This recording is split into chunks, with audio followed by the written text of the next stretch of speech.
នឹងសាក speaker បាសតុកហ្នឹងបាទបាសតុកតែមិនមែន stereo ទេគឺវាជា surround sound ទៅទៀតបាទវាជាប្រភេទប្រព័ន្ធសំឡេងសេរីចុងសេរីថ្មីមានថាវាប្រភេទ 5.1 បាទហើយតុកនេះស្អាតបាទស្អាតមើលទៅវាពេលវាស្អាតទៅវាមើលទៅវាដាក់តាំងក្នុងបន្ទប់គេងក៏បានដែរបងប្អូនតែមានបន្ទប់គេងធំបាទធ្វើជាតុកផងដាក់ទូទួនៅក្នុងផងហើយធ្វើវាជា speaker ampli ផងនៅក្នុងនឹងទាំងអស់បាទហើយវាមានកន្លែងបាទពិសេសបាទមានកញ្ចក់ទ្វារកញ្ចក់គាត់ទ្វារកញ្ចក់នេះធ្វើមិនអស់លុយតិចទេធ្វើស្រុកខ្មែរអស់លុយច្រើននេះបាទនេះវាមានជាន់នេះបាទដេក័រប្រព័ន្ធណាវាយើងធ្វើស្រុកខ្មែរគាត់ថាធ្វើឈើទៅទេក៏គេទាយើង$100ទេអូខេបងយើងជាមួយនឹងសាកចម្រៀងណា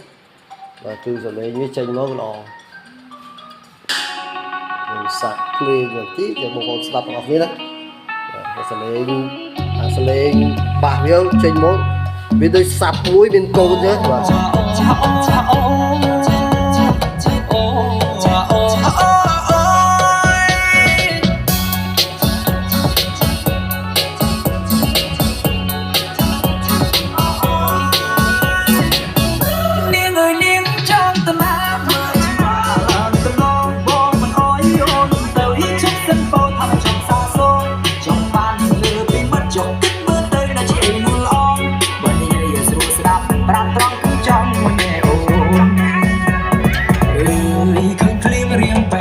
ចាំមកអូននាងស្រដី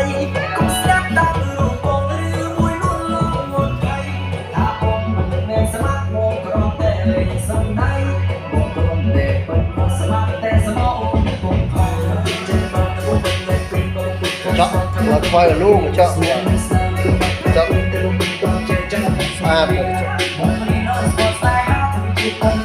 អូននេះហ៊ានឲ្យអូនហ៊ានមកបងមិនឲ្យបាត់មួយជួយ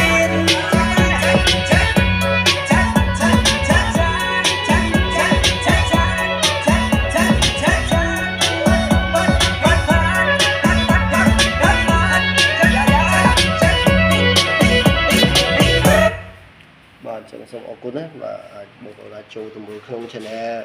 Telegram របស់ចឹងបាទ